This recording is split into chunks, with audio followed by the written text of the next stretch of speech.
Assalamualaikum warahmatullahi wabarakatuh. Alhamdulillah hamdan katsiran thayyiban mubarakan fi kama yuhibbu rabbuna warda. Wassalatu wassalamu ala nabiyyina Muhammadin wa ala alihi wa sahbihi wa man sara ala nahjihi bi ihsanin ila yaumil wa ba'd. Bismillahirrahmanirrahim. Kita meminta pertolongan dan keberkahan kepada Allah Subhanahu wa taala untuk kajian kita pada kesempatan kali ini, dan kita memulai dengan rasa syukur, puja dan puji kita kepada Rabbul Alamin atas segala nikmat dan karunia yang Allah berikan kepada kita, khususnya kesempatan untuk menambah ilmu dan iman, kesempatan untuk menambah kecintaan kita kepada Allah Subhanahu wa taala. Karena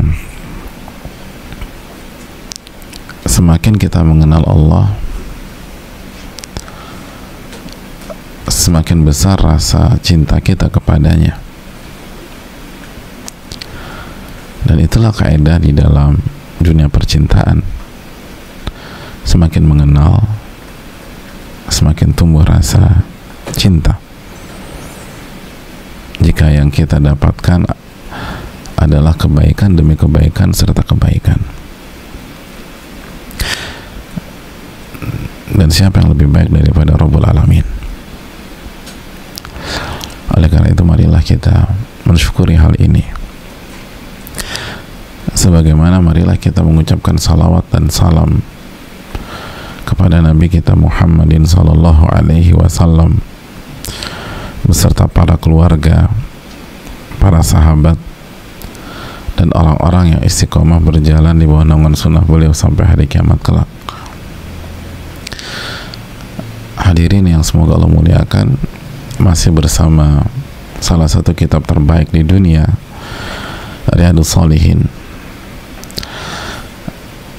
Masih bersama salah satu ulama terbaik di dunia, Al-Imam Yahya bin Sharaf bin Murri Abu Zakaria, atau yang biasa dikenal dengan nama Al-Imam An-Nawawi rahimahullahu ta'ala. Semoga Allah merahmati beliau, keluarga, orang-orang yang beliau cintai, orang tua, guru, dan seluruh umat Islam dimanapun berada. Hadirin, masih bersama bab muraqabah.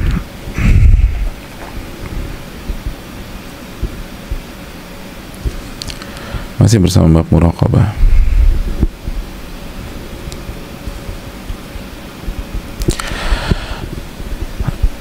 Dan masih bersama hadis yang sangat luar biasa, dialog antara Nabi kita SAW, atau nasihat yang lebih tepat ya, nasihat Nabi SAW kepada sepupu sekaligus anak kecil yang sangat bertalenta, sangat berbakat, sangat prospek, dan terbukti ke depannya sosok anak kecil ini akan menjadi sebaik-baik pentafsir Al-Quranul Karim. Tidak lain, tidak bukan adalah Abdullah bin Abbas radhiyallahu ta'ala anhuma. Setelah Nabi kita SAW menjelaskan kepada Abdullah bin Abbas untuk menjaga hak Allah, tentu saja dengan catatan penting, Allah tidak butuh dijaga, dan Allah bisa melindungi haknya sendiri. Tapi ini adab seorang hamba kepada Allah, dan ini ubudiyah, penghambaan seorang hamba kepada Allah.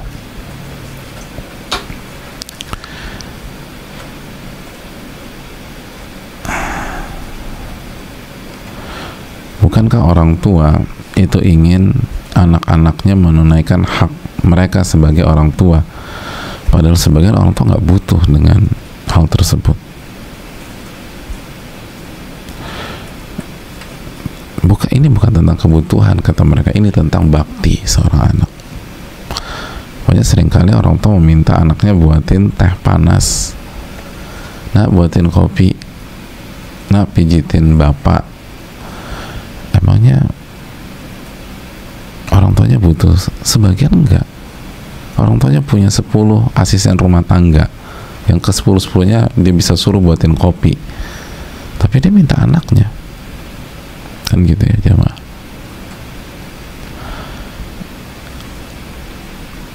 Anak kecil atau remaja mau pijit kayak apa sih? Orang tuanya bisa nyari terapis yang paling jago di Jakarta misalnya, tapi dia pengen anaknya lakukan.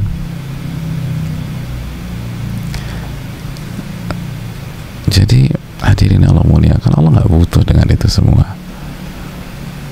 Tapi ini tentang ubudiyah, ini tentang penghambaan seorang hamba kepada Rabb-nya. Dan apa yang terjadi, Nabi jelaskan sallallahu alaihi wasallam, niscaya Allah akan menjagamu dan berada di hadapanmu dengan ilmunya, dengan pengawasannya, dan dengan perlindungannya.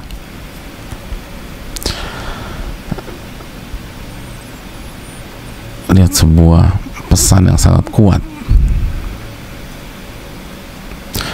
dan disampaikan kepada anak kecil.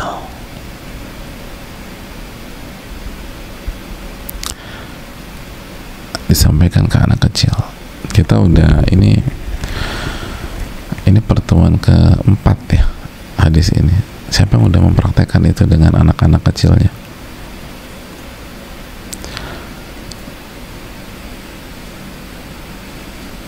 Hadis ini bukan angan atau hayalan jemaah. Kita harus sampaikan kepada anak-anak kita, dan terus disampaikan sehingga narasi yang terbentuk di dalam hatinya diantaranya adalah bagaimana saya menjaga hak Allah, bagaimana saya menjaga hak Allah, bagaimana saya menjaga hak Allah, bagaimana hak Allah itu prioritas dibanding yang lain, dan bagaimana orientasinya dijaga oleh Allah, dijaga oleh Allah, dijaga oleh Allah.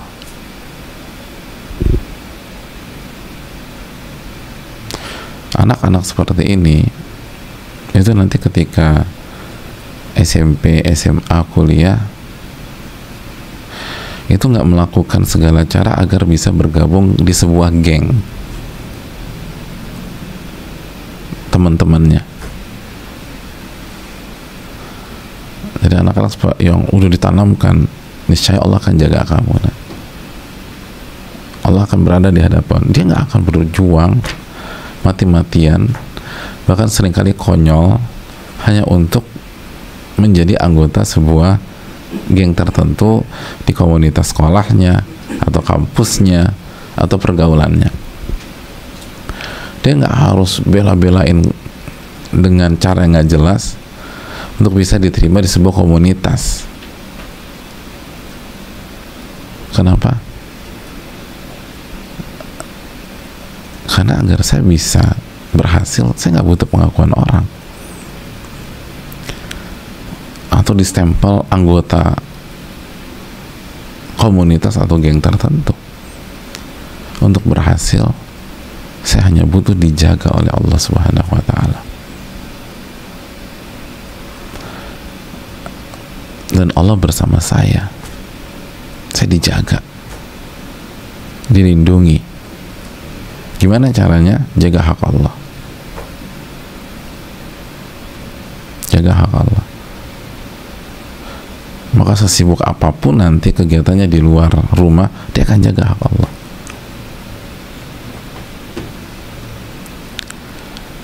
Sampai jika ada sebuah kegiatan nggak ada waktu buat sholat, dia bilang nggak, saya mau sholat. Oh nggak bisa, Anda mau pecat saya pecat aja, tapi saya mau sholat. Anda mau keluarin saya, keluarkan saja, tapi saya harus sholat. Dan disampaikan dengan cara yang santun, nggak usah marah-marah. Kalau mau pecat, mau keluarkan, mau singkirkan, singkirkan saja. tapi saya harus sholat karena ia tahu yang melindungi dia bukan perusahaannya, yang melindungi dia bukan organisasinya, yang melindungi dia bukan teman-teman sekomunitasnya, yang melindungi dia adalah Rabbul Alamin. Rabbul Alamin.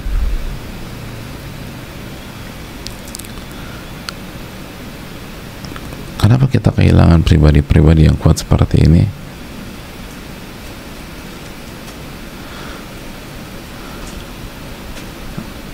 Karena tidak dibangun dari awal.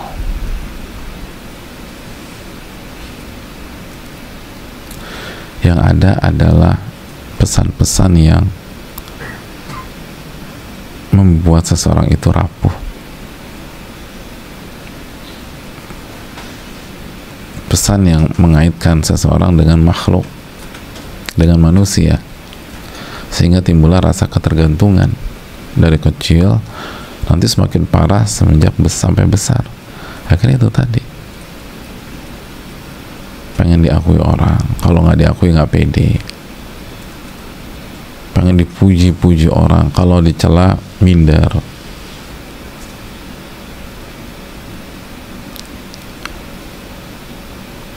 Karena dipikir adalah yang menjaga kebutuhan dan urusannya adalah manusia. Ini yang perlu kita camkan, jemaah. Dan semoga kita bisa mengamalkan konsep ini dengan segala keterbatasan kita. Kita lanjutkan. Lalu Nabi SAW menyampaikan sebuah pesan yang kembali sangat kuat kepada Abdullah bin Abbas. Nabi SAW menyatakan, "Idza sa'alta fas'alillah."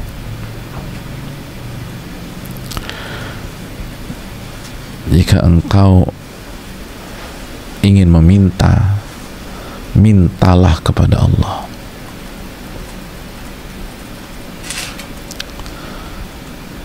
Jika kamu ingin meminta, jika kamu butuh gitu ya, dan mau minta sesuatu, minta sama Allah. Minta sama Allah.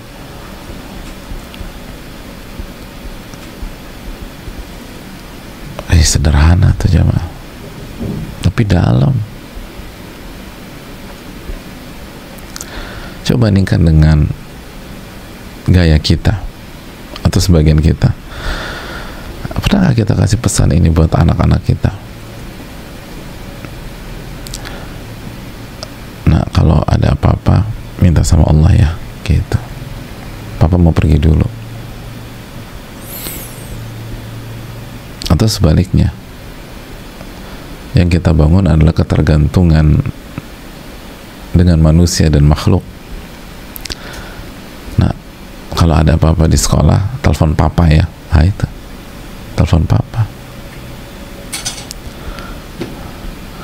Nah, kalau ada apa-apa, kamu tahu kan siapa yang harus kamu hubungi? Iya Bi, siapa?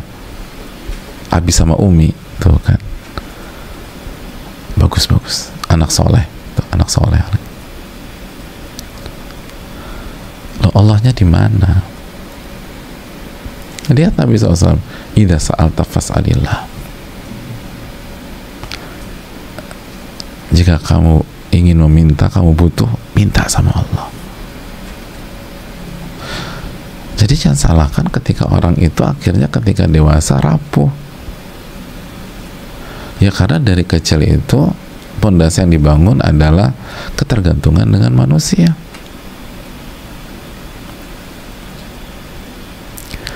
Ada apa-apa hubungi Tante Mawar ya nak, itu kata si ibunya. Sebut aja tante namanya Mawar. Jadi kita yang ngarahin mereka itu agar hatinya ke sana. Subhanallah.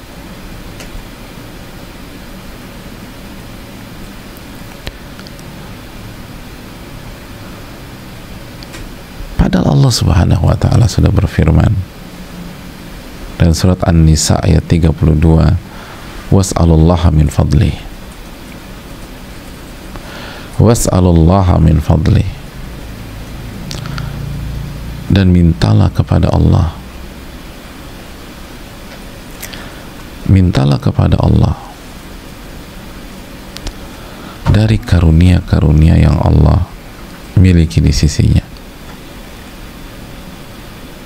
Gitu coba. Itu An-Nisa ayat 32. Dan mintalah kepada Allah min fadli, karena Allah tahu segala sesuatu. Allah tahu segala sesuatu.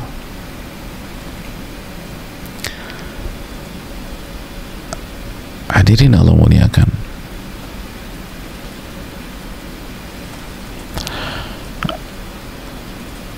dan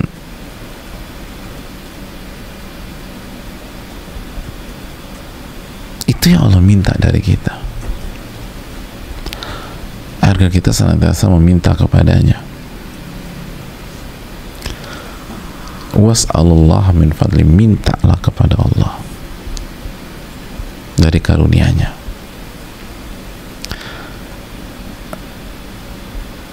Dan dalam hadis Abu Hurairah, apa bunyinya?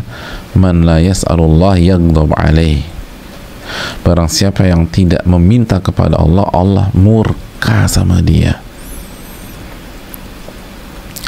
Allah murka kepadanya.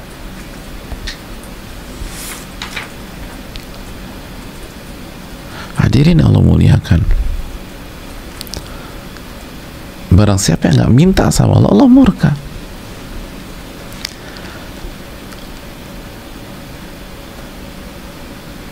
Jadi minta sama Allah itu harus,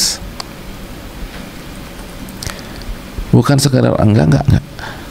Udah doa belum? Gue bisa atasin urusan gue sendiri. Gue belum perlu doa. Subhanallah, belum perlu doa lagi. Siapa yang bisa ngurai itu kalau bukan Allah Subhanahu wa taala?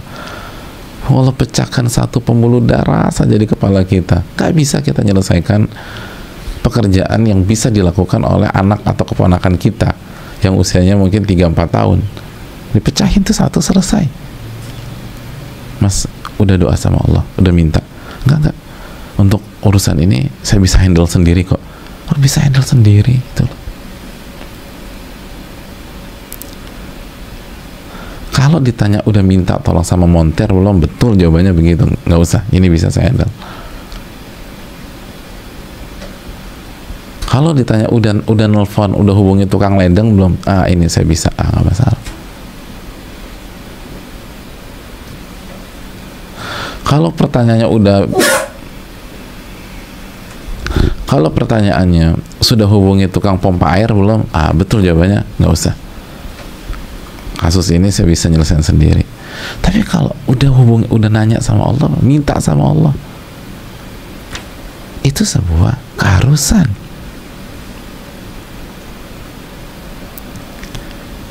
Sebuah keharusan.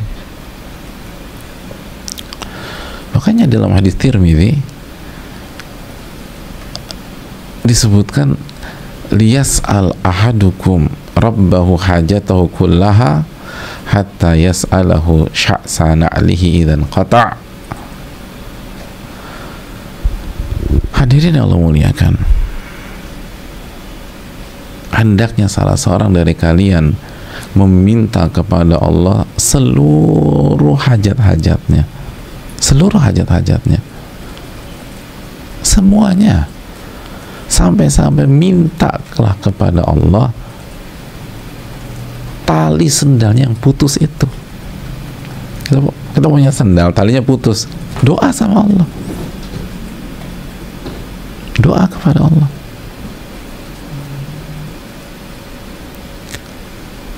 Subhanallah, doa kepada Allah.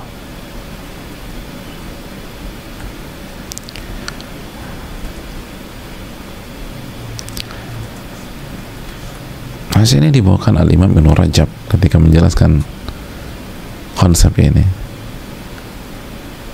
Pokoknya minta apa aja sama Allah, semakin banyak semakin bagus. Tali sendal tuh minta sama Allah. Oleh karena itu jamaah yang Allah muliakan, jangan pikiran kita langsung tertuju kepada manusia. Makanya kan jamaah sekalian, salah satu isi baiat Nabi SAW kepada sebagian para sahabatnya, sebagaimana hadis Muslim, hadis Auf bin Malik, Nabi kan minta mereka, ala yas'alun nasa syai'a, kalian tuh jangan minta kepada manusia apapun. Dan di antara yang berbaiat pada saat itu Abu Bakar As-Siddiq, Abu Dzar, Thauban. Dan hasilnya apa? Itu mereka, tali kekang tunggangan mereka jatuh, mereka nggak akan minta sama orang. Jatuh nih, nggak minta tolong diambilkan, mereka ambil sendiri.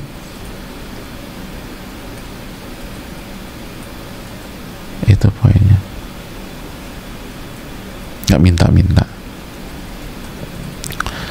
tidak minta-minta.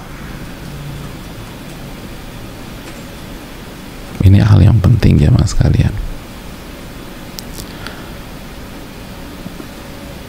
Makanya ini perlu kita tanamkan hal ini.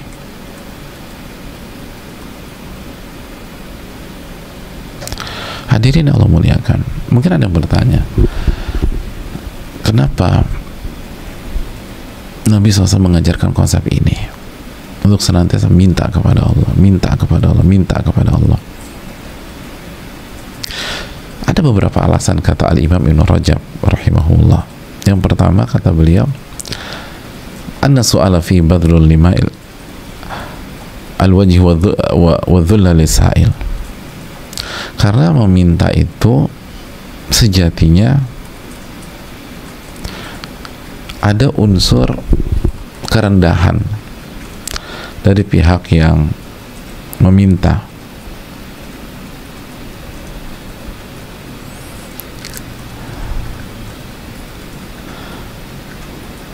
Iya kan, ada unsur kerendahan. Makanya kan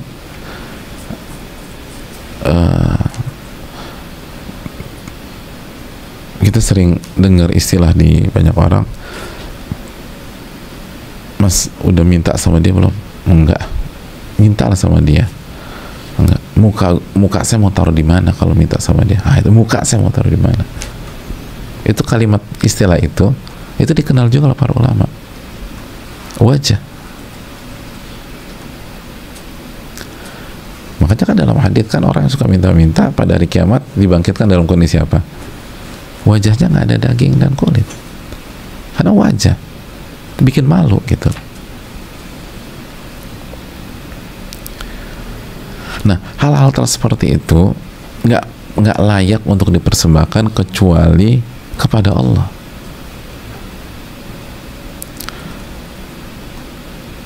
Kepada Allah Subhanahu wa Ta'ala.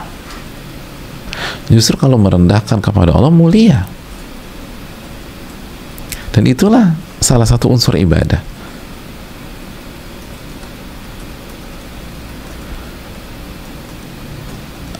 Mulia. Makanya Imam Ahmad salah satu doanya apa? Doanya Imam Ahmad, Allahumma kama sunta wajhi anil sujudi li ghairika fasunhu anil mas'alati li ghairika.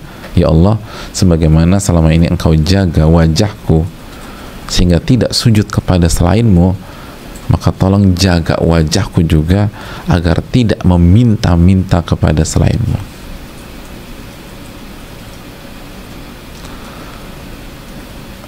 Jadi sebagaimana engkau menjaga wajahku dari sujud kepada selainmu, maka tolong jaga wajahku juga sehingga nggak minta-minta kepada selainmu. Karena ada unsur rendah dan bawah dalam meminta, dan itu hendaknya diberikan kepada Allah.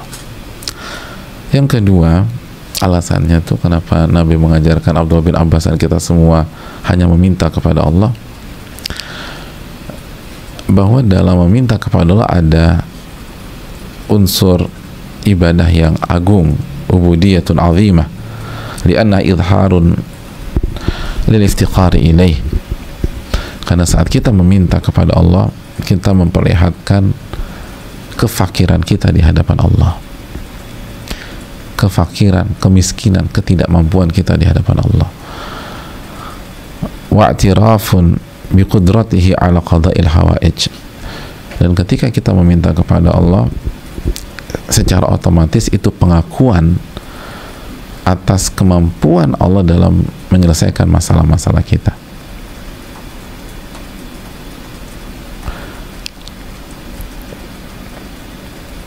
Itu poin.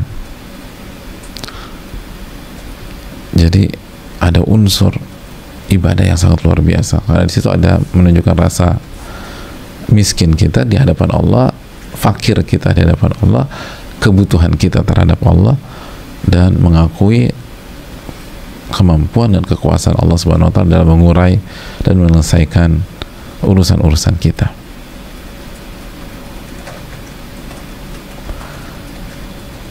Itu hal yang perlu kita camkan. Makanya dalam hadits qudsi apa kata Allah Subhanahu wa taala dalam Muslim, ya ibadi, wahai hamba-hambaku, law anna awwalakum wa akhirakum wa insakum wa jinnakum, apabila seluruh kalian dari yang pertama sampai yang terakhir, dari bangsa manusia dan bangsa jin, qamu fi sa'idin wahidin fas'aluni, semua berdiri di sebuah spot yang sama, sebuah ruang yang sama, lapangan yang sama, yang satu, lalu semua minta sama aku, seluruh manusia dan jin dikumpulkan di satu tempat dan semuanya minta sama saya, fa'ataitu kulla insanin mas'alata, lalu aku kasih satu-satu dari mereka, semua dikasih, semua kita dikasih. Mana qasadhalika mimma indi illa kama yanqusul mikhyatu idza qamasa fil bahr, maka itu tidak akan mengurangi apa yang aku miliki, tidak akan mengurangi kepemilikanku, sebagaimana seperti berkurangnya air laut ketika ada jarum yang dicelupkan lalu diangkat kembali. Kurangnya berapa tuh jemaah? Air laut, atau kita ke Ancol tuh, atau ke Anyer, taruh jarum terus diangkat lagi, berapa kurangnya? Nggak ada.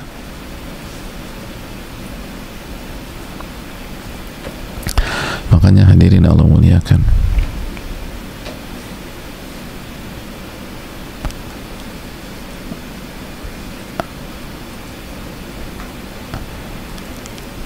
mintalah kepada Allah Subhanahu wa taala.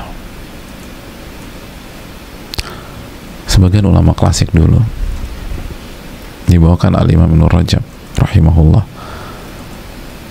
ada di antara mereka sedang mengalami kesusahan yang luar biasa, kesusahan yang luar biasa.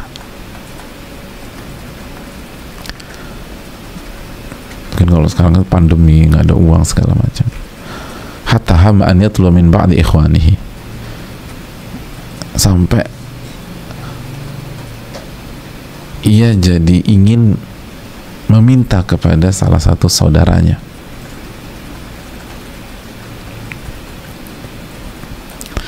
Jadi beliau ini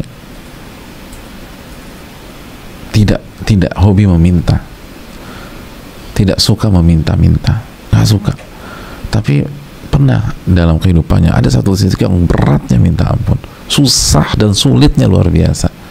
Sampai pada satu titik, kayaknya saatnya nih saya minta toh. Saya minta sama salah satu saudara kita, salah satu saudaranya. Pas udah niat begitu, dia ketiduran. Lalu dia mimpi, dan dalam mimpinya ada orang bilang,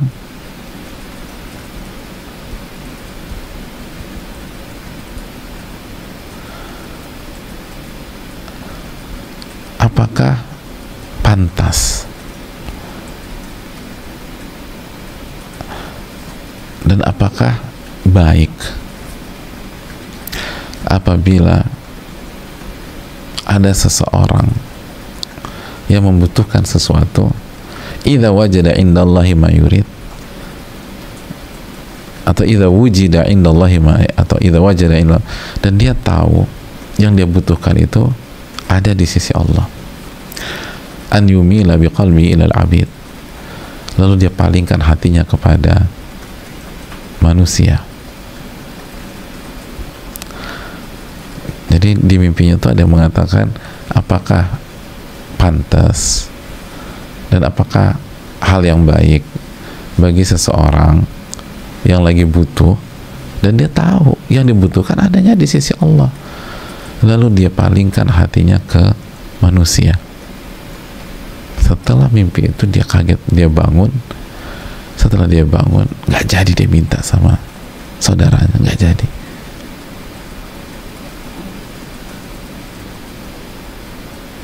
Dan urusannya diselesaikan sama Allah.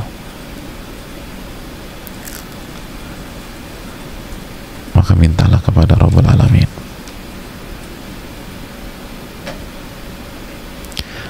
Mintalah kepada Allah.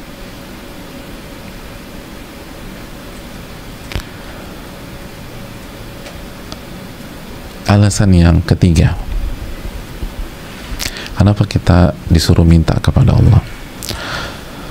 Karena Allah tuh mencintai hambanya yang mau minta kepadanya, dan murka, marah kepada yang nggak minta kepadanya. Ini bertolak belakang dengan prinsip di dunia hamba, di dunia manusia. Kalau manusia opositnya, ini antitesisnya.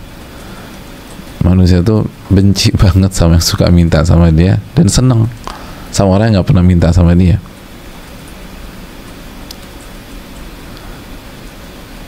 Tapi Allah enggak.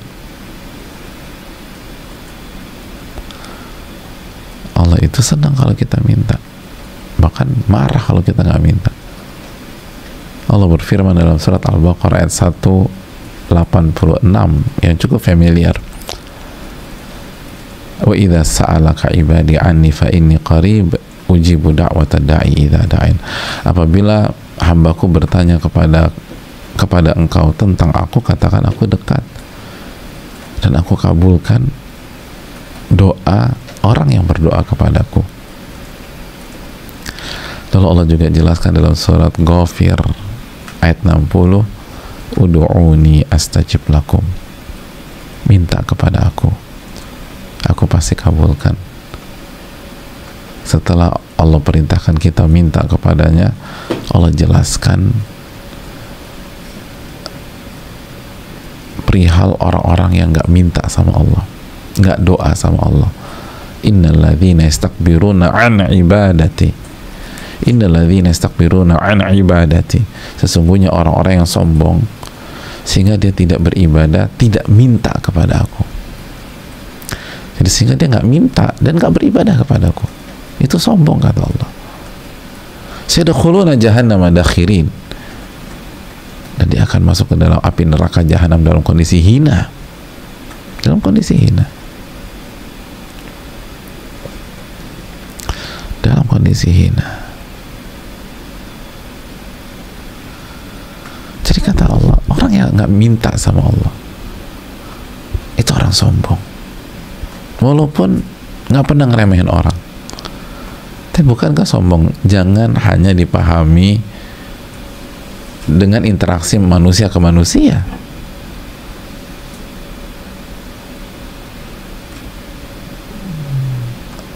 Mana pencipta kita jamaah?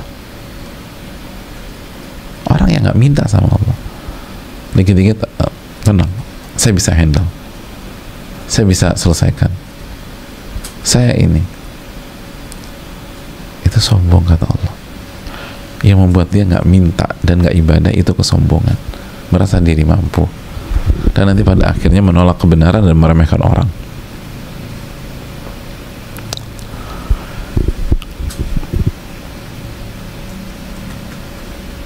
Jadi kalau kita minta Allah senang, senang Allah, subhanallah. Dan kalau kita nggak minta Allah murka sama kita. Makanya para ulama mengatakan seperti Ibnu Sammak, la tas'al man yafirru minka,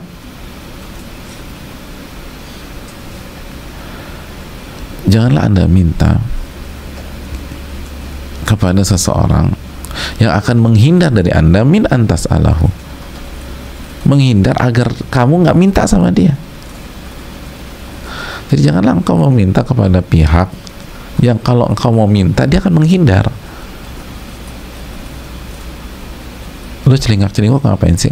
Enggak, gue lagi, si Fulan udah datang belum? Dia belum datang. Kalau dia lihat, kalau lo lihat dia di parkiran, kasih tau gue ya. Kenapa? Gue mau menghindar. Dia suka minta-minta. Itu kan yang kita nggak suka kalau ada orang minta-minta sama kita.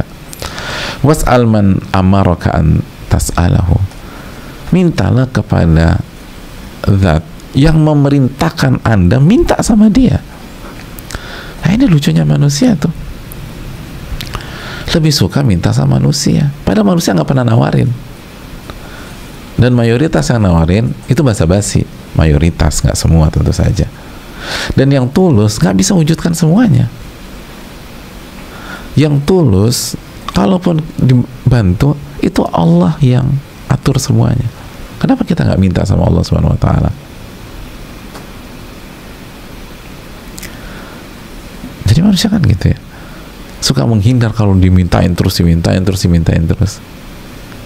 Ya gini aja deh, kita nih, apabila ada sosok yang kalau nelfon minta duit, pertama kali dia telepon kita angkat nggak? Oke, kita angkat. Dua kali dia telepon kita angkat, minta duit. 3 kali ya mungkin ya saya angkat deh, tapi agak-agak males Ustaz. Oke, yang keempat, kelima, keenam, ketujuh masih diangkat. Banyak dari kita mengatakan tidak, banyak dari kita mengatakan nggak akan kita angkat. Kenapa? Kita nggak suka. Apalagi itu minta duit lagi. Bahkan sebagian orang sudah kita tebak nih, tumben nih orang nelfon pasti lagi butuh duit gitu. Jadi udah dari tebak, tumben dia nelfon berarti dia lagi BU. Kalau dia nggak butuh, dia nggak nelfon kita.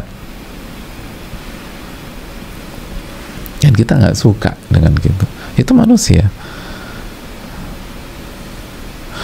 Makanya Al-Imam Tawus menasihati Al-Imam Atta, iyyaka an tatluba hawaijaka ila man aghlaqa dunaka babahu wa yaj'ala dunaha hijabahu. Sekali-kali jangan pernah Anda meminta urusan-urusan Anda, kebutuhan-kebutuhan kamu kepada pihak yang menutup pintunya dari kamu dan memasang tabir antara kamu dengan dia. Jangan.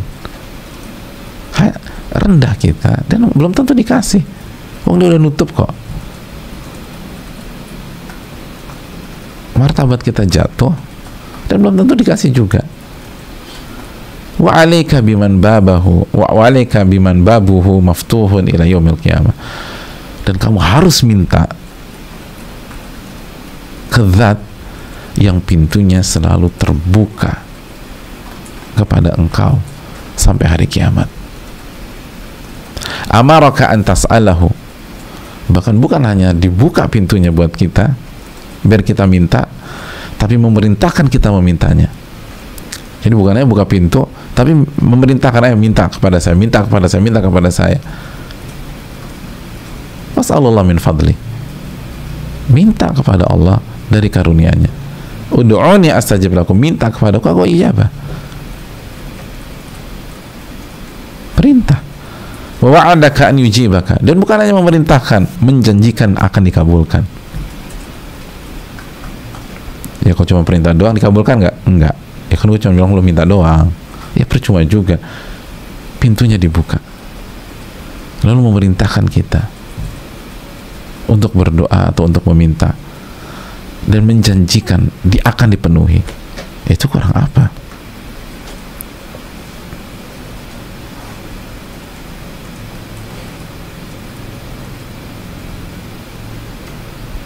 Kurang apa?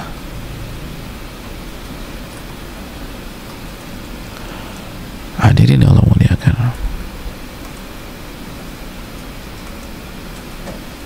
nasihat seperti itu banyak di tengah-tengah ulama-ulama klasik kita. Narasi ini benar-benar digaungkan gitu loh.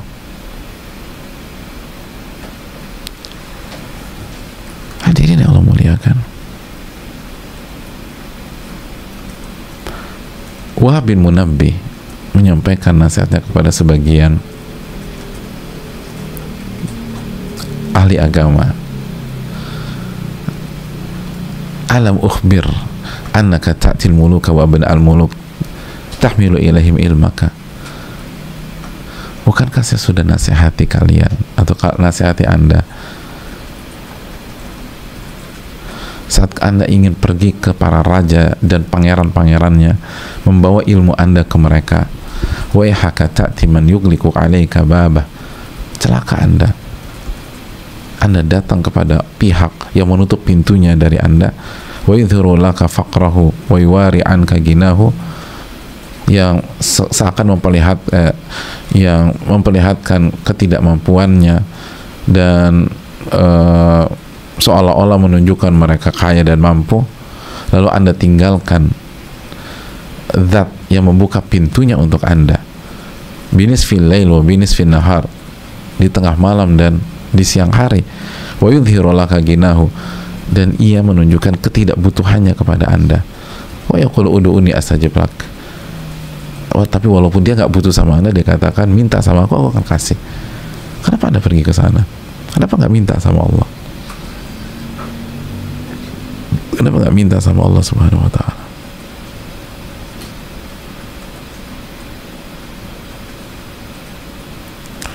Kenapa nggak minta kepada Allah Subhanahu wa ta'ala?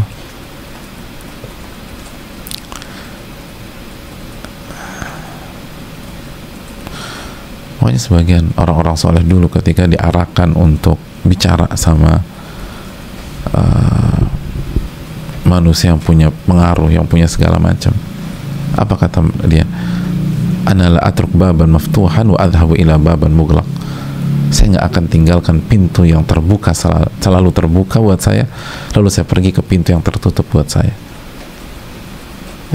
Daripada mereka, mendingan saya minta sama Allah, pintunya terbuka, daripada pintu ditutup, kita ketok nggak dibukain, jatuh marwah kita. Itu yang perlu kita camkan. Makanya Maimun bin Mihran, jamaah, Maimun bin Mihran ketika melihat manusia lagi ngumpul di pintu salah satu penguasa, faqala man kanat lahu haja ila sultan fahajabahu. Lalu beliau katakan, barang siapa yang punya urusan dengan penguasa, lalu penguasa itu tutup pintu dari dia, fa inna buyutar rahman muftatah. Ketahuilah, pintunya rumah Allah terbuka. Falyati masjidah, maka pergilah ke masjid. Falyusalli rak'atain thumma liyas'al hajatah, lalu salat 2 rakaat, lalu minta kebutuhannya kepada Allah. Widalo, Anda butuh sesuatu dari pejabat atau orang yang berpengaruh, lalu pengen ketemu, kata sekretarisnya nggak bisa, bapak lagi sibuk. Atau pengen masuk, security-nya bilang mohon maaf nggak bisa. Sudah ada appointment, nggak ada, mohon maaf nggak bisa. Itu kalau ulama kita melihat orang-orang kayak gitu, dikatakan Anda pengen ketemu dengan manusia, lalu mereka tutup pintu dengan Anda. Kenapa Anda nggak ke rumahnya Ar-Rahman yang selalu terbuka buat Anda, selalu terbuka buat Anda?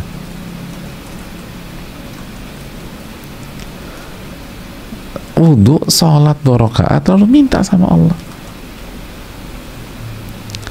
minta sama Allah, pergi ke masjid,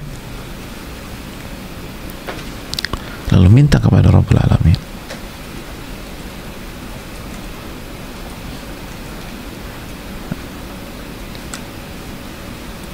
Dan mereka dulu tuh lakukan itu, benar-benar diterapkan, jamaah. Kayak yakin sama Allah, yakin sama Allah Subhanahu wa ta'ala. Hadirin Allah muliakan,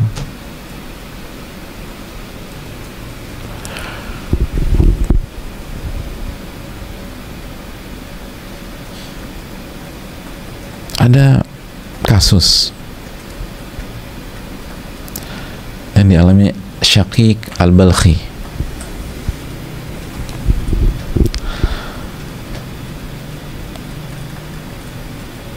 Saat itu beliau lagi nggak punya uang. Syaqiq Al-Balkhi nggak punya uang, lagi duduk beliau, tiba-tiba istrinya datang, istri beliau, lalu kata istrinya, taroma biha ulail atfal minal ju'.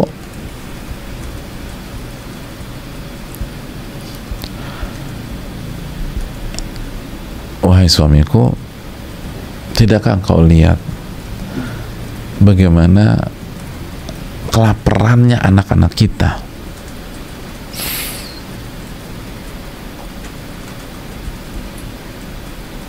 Jadi istri bilang, lihat anak-anak kita, mereka menderita karena rasa lapar, kita nggak punya uang.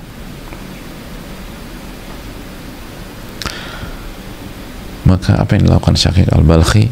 Fatawadda'tu, maka beliau berwudu. Wa kana li sadiqin la yazalu yuqsim alayya billahi in yakun li haja an u'allimahu biha wa la aktumha anhu fa khatara dhikruhu bibali. Setelah aku wudu,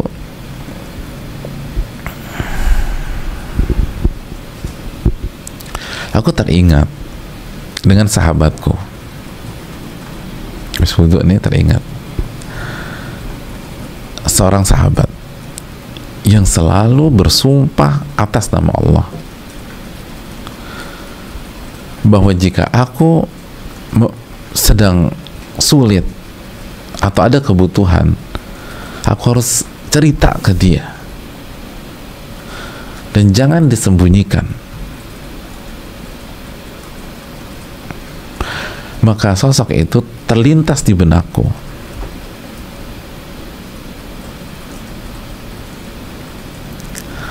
Jadi beliau punya sahabat yang baik banget, dan setiap ketemu misalnya itu meminta, pokoknya kalau bahasa kita sekarang, pokoknya kalau lo butuh sesuatu lo harus bilang gua. Ingat, saudara nih kita, jangan diem. Dan kalau bicara begitu pakai sumpah, demi Allah ya, kamu harus bicara sama saya. Jadi selalu pakai sumpah, demi Allah saya akan bantu, kita akan support, kita saling dukung, kita ini saudara.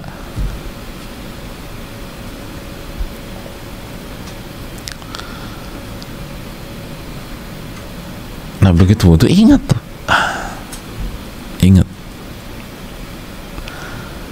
Hadirin Allah muliakan,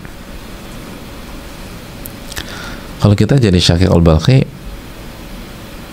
perasaan kita gimana? Ah, ini solusi, makanya wudu gitu lah. Bener nih, wudu, ingat orang. Maka keluarlah Syaqiq Al-Balkhi dari rumahnya menuju rumah orang tersebut. Ah, ini solusi, makanya nih kalau ada masalah kita wudu gitu. Ingat deh solusinya. Pergilah dari rumah. Dalam perjalanan melewati masjid. Oh, belum selesai ceritanya Ustaz? Belum. Kalau Anda udah selesai ceritanya, langsung Anda telepon minta duit. Belum selesai nih. Lewat masjid. Begitu melewati masjid, teringat dengan nasihat Abu Ja'far, seorang nama besar pada saat itu, Abu Ja'far. Oh, ini nasihatnya bagus banget ya, Mbak. Catat baik-baik. Kata beliau, man urida lahu haja ila makhluk falyabda fiha billahi azza wa jal. Barang siapa yang punya urgensi, punya kebutuhan, sehingga kebutuhannya itu memaksa dia untuk meminta kepada makhluk,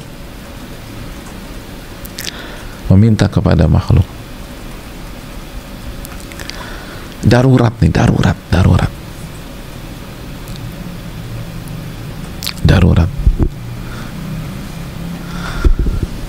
Sebenarnya polanya nggak pernah begini, tapi kasus ini beda gitu loh.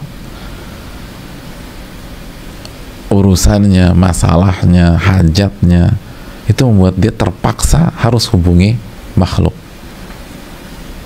Kata Abu Ja'far, falyabda fiha billahi azza wajalla.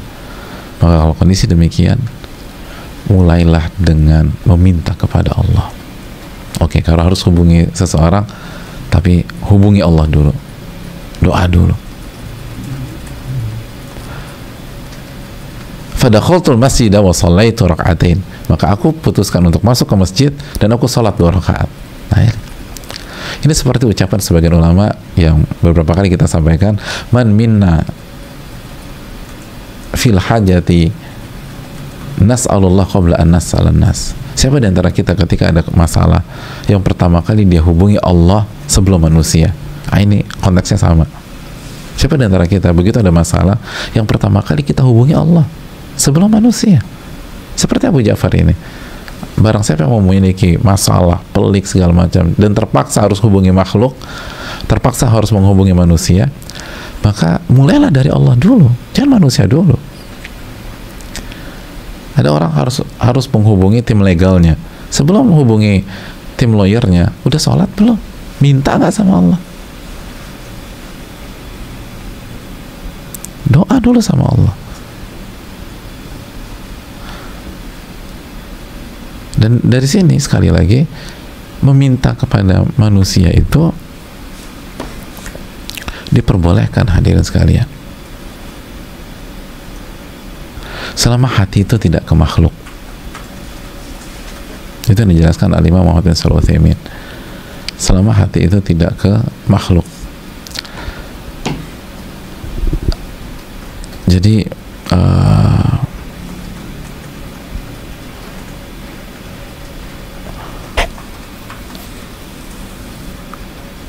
hati itu kepada Allah Subhanahu wa Ta'ala. Jadi kita nggak serahkan urusan kita kepada manusia secara hati.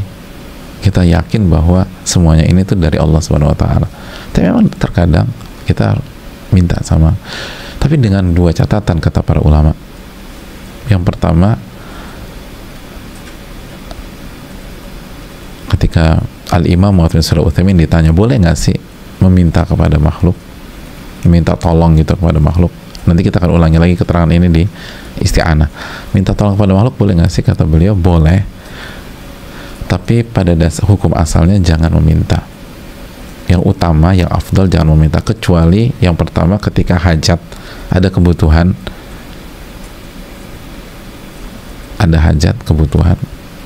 Itu tadi kata Abu Ja'far, kalau memang ada hajat, silakan minta. Terus, atau yang kedua, idza alima anna sahiba yusarru bidzalik. Kalau kita tahu yang kita mintai itu senang, maka silakan hubungi dia dalam rangka bukan tergantung sama dia, tapi karena memberikan rasa gembira ke dalam hati dia. Ada banyak orang pengen dimintai, silakan hubungi orang tersebut biar dia senang. Alhamdulillah saya dimintai tolong dan sudah senang, bukan karena ketergantungan. Itu yang dijelaskan dari Imam Muhammad bin Shalih Al-Utsaimin dalam tafsir surat Al-Fatihah. Jadi kembali lagi ke Abu Ja'far, kalau memang harus ada hajat maksudnya, oke, hubungi, tapi hubungi Allah dulu, minta kepada Allah. Maka ke masjid deh, habis di masjid sholat 2 rakaat.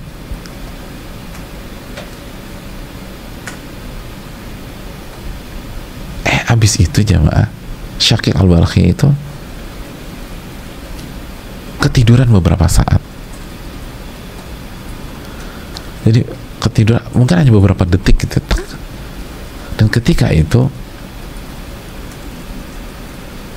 dia merasa dia menyampaikan, ya Syakik, atadulul ibadah ala Allahi thumma tansah. Wahai Syakik, selama ini engkau mengarahkan manusia kepada Allah, dan sekarang engkau lupa sama Allah.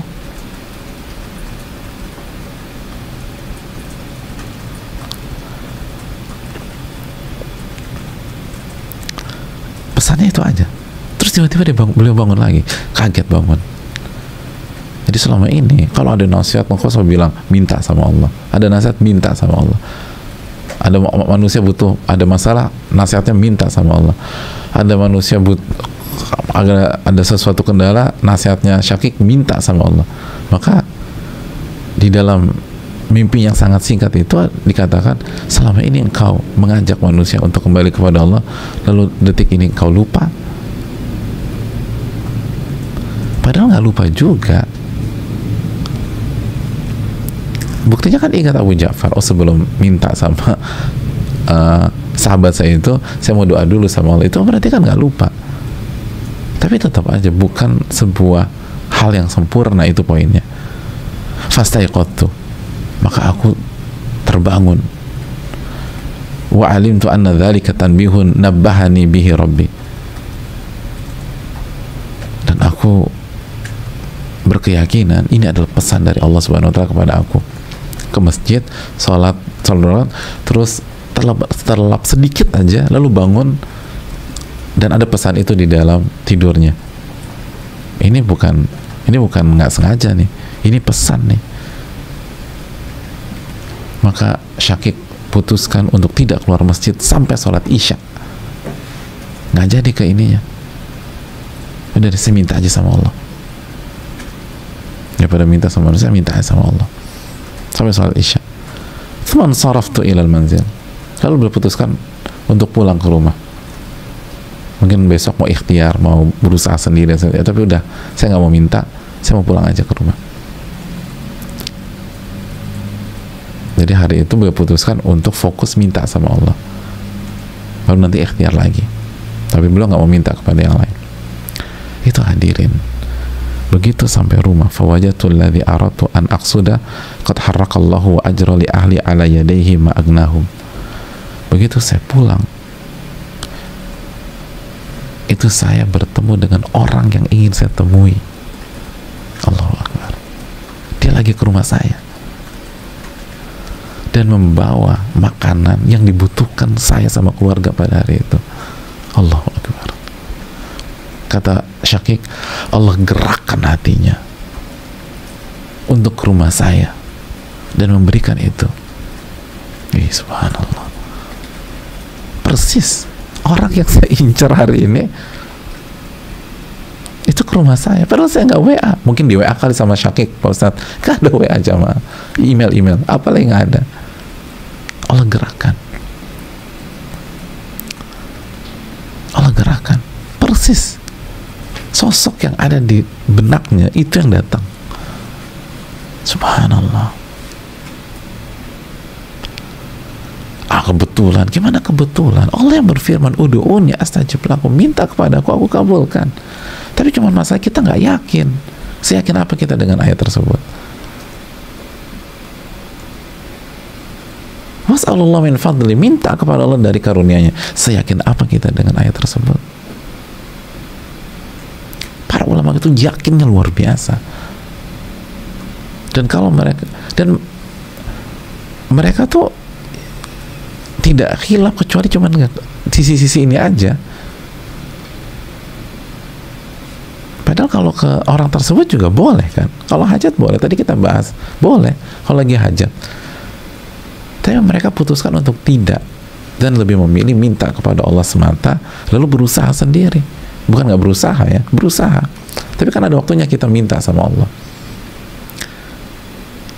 Pas pulang orang itu yang datang jemaah.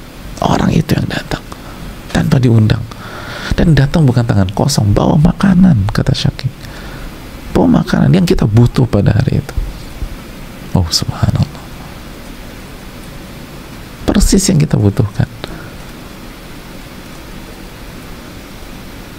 Apa susahnya bagi Allah? As-Sami'ul Alim, As-Sami'ul Basir, yang mau mendengar, mau melihat, mau mengetahui. Tapi siapa di antara kita yang benar-benar yakin dengan konsep itu? Apa susahnya bagi Ar-Rahman Ar-Rahim? Tapi berapa persen yang membaca ayat itu di dalam sholatnya benar-benar yakin Ar-Rahman Ar-Rahim?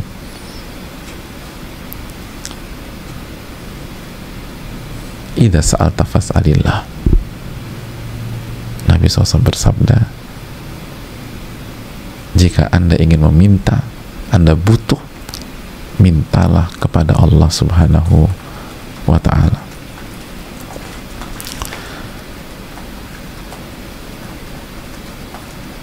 Ini yang bisa disampaikan, semoga bermanfaat. Kita akan lanjutkan hadits ini di pertemuan berikutnya insyaallah. Memang agak pelan-pelan karena setiap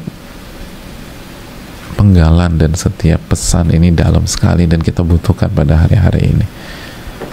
Semoga bermanfaat khususnya bagi yang berbicara dan yang mendengarkan, dan semoga Allah memberikan ilmu yang bermanfaat dan melindungi kita dari ilmu yang tidak bermanfaat, dan semoga Allah Subhanahu wa ta'ala menerima amal ibadah kita. Subhanakallahumma bihamdika asyhadu an la ilaha illa anta astaghfiruka wa atubu ilaik. Assalamualaikum warahmatullahi wabarakatuh.